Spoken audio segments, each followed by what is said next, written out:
Arturo Sarucán, que fue embajador de México en los Estados Unidos y de los buenos, consultor internacional. Arturo, te saludo, ¿cómo estás? Buen día.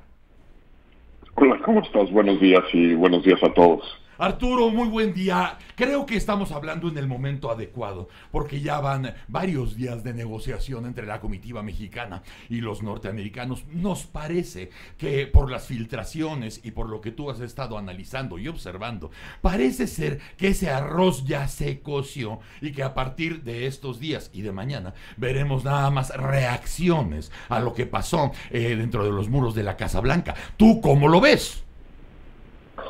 No sé si ya se coció. Ciertamente llevan 2 días de intensas conversaciones. Creo que han logrado acotar esto al tema de fondo del que se trata todo este asunto, que es sin duda la crisis más severa que enfrentamos en la relación bilateral entre México y Estados Unidos desde 1985, cuando recordarás. Sí. Secuestraron y asesinaron a un agente de la DEA en México, Claro. Camarena. Sí. El presidente Trump lo que hizo fue agarrar de rehén la agenda comercial y la posibilidad, por cierto, de que el TEMEC, el TLC renegociado, Sí. pueda avanzar en el Congreso estadounidense para tratar de obtener concesiones mexicanas en materia migratoria. Esto siempre se ha tratado de inmigración, no es un tema sobre comercio, no es un tema sobre aranceles. Sí. Hay que avanzar en la discusión de qué se puede y qué no se puede hacer.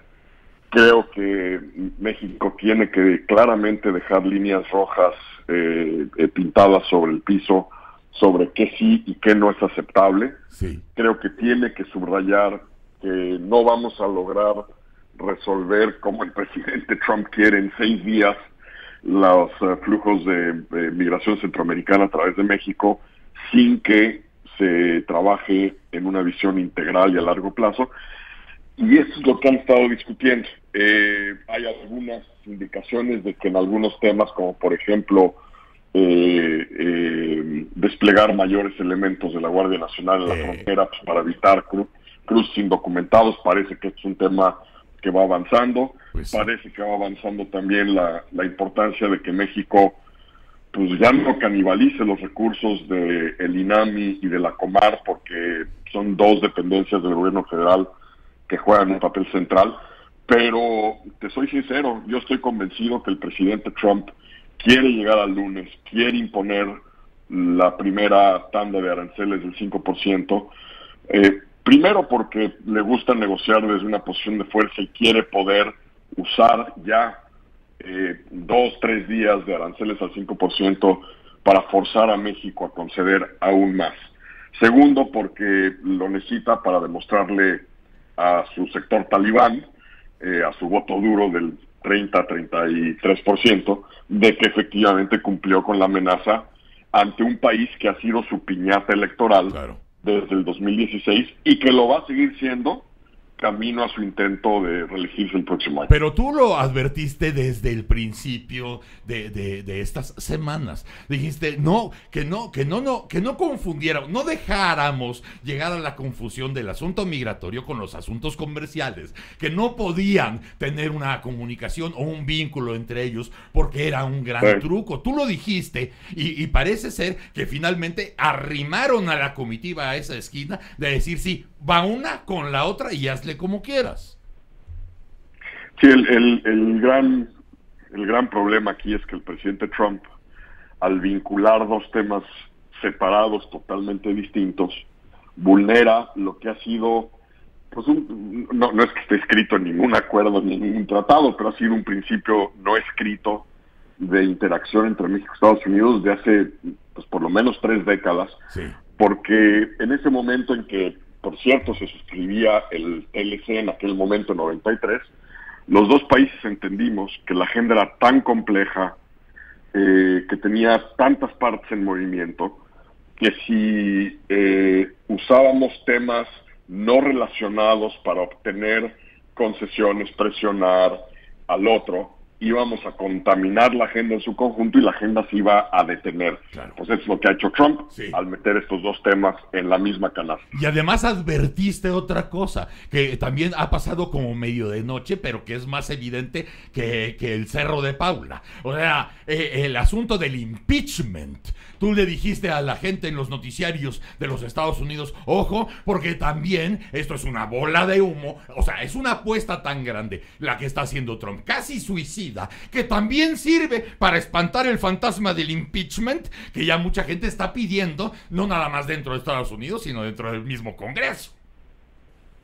Así es decir, no hay que perder de vista que esta decisión será el jueves pasado, a las 48 horas de la primera y única conferencia de prensa que da el ahora ex fiscal especial Robert Mueller, sí, sobre el informe que preparó sobre si había habido o no colusión de la campaña de Trump con Rusia y si había habido, sobre todo, obstrucción de justicia del presidente Trump.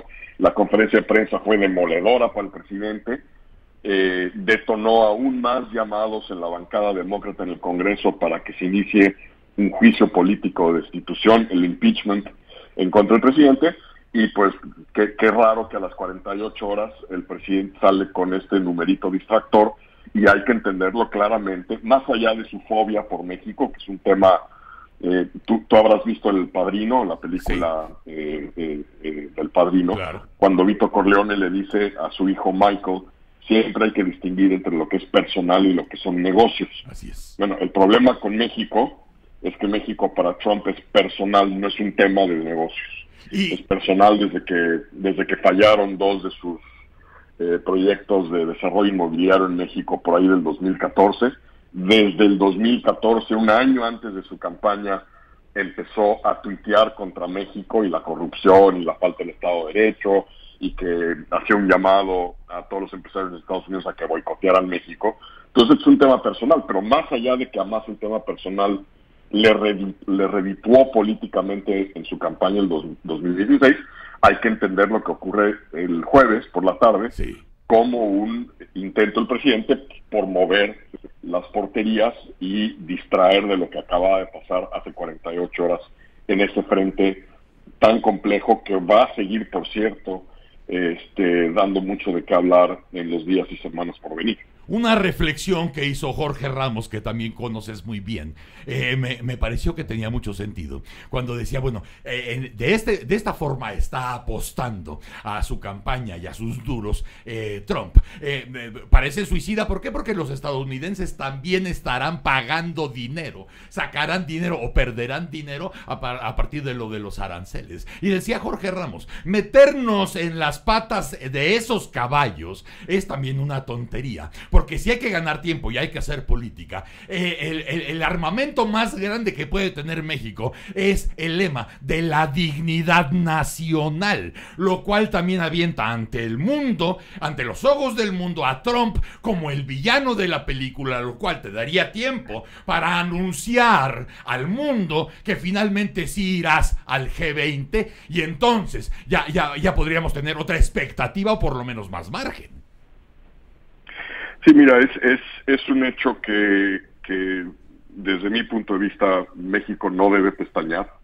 No debe pestañear primero porque a pesar de la amenaza de que el lunes a partir de la medianoche, supongo, es el límite, nos podamos arrancar ya con 5% de aranceles aplicados por el presidente Trump, la depreciación del peso mexicano ahorita creo que ayuda mucho a neutralizar esos aranceles del 5%, es decir, creo que son sobrevivibles. Ya si llegas a un 10%, o ya no digamos más arriba, que es la amenaza de Trump, es decir, ir subiendo 5% de aquí hasta llegar a un máximo de 25% en octubre, ya es otra cosa.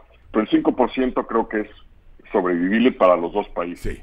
Pero es un hecho que esto es un autogol para la economía, para los consumidores y para las empresas en Estados Unidos, porque lo que el presidente, a pesar de su obsesión con México, de estarle pegando como piñata a México durante 3 años, no se ha dado cuenta, es que las plataformas de producción y de proveeduría conjuntas que hoy ya existen entre México y Estados Unidos implican que de cada de cada dólar que México exporta a Estados Unidos, 40 centavos son de insumos estadounidenses. Es decir, ese 5% de aranceles a las exportaciones mexicanas son 5% de aranceles a 40 centavos de insumos estadounidenses en cada dólar de exportación mexicana. Entonces ya no solo es lo que le va a costar a un consumidor estadounidense una cerveza mexicana, un aguacate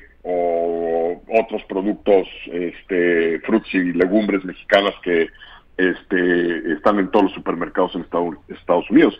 Es también lo que va a implicar para las empresas que se dedican a construir automóviles o a vender automóviles, la industria aeroespacial, donde México está exportando componentes aeroespaciales de manera muy importante desde Querétaro, instrumentos médicos, maquinaria pesada.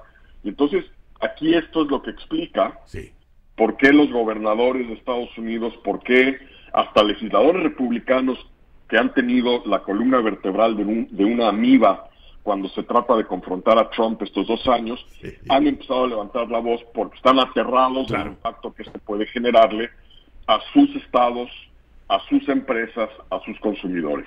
Entonces, por eso creo que primero hay que tratar de jugar lo más que se pueda con el reloj.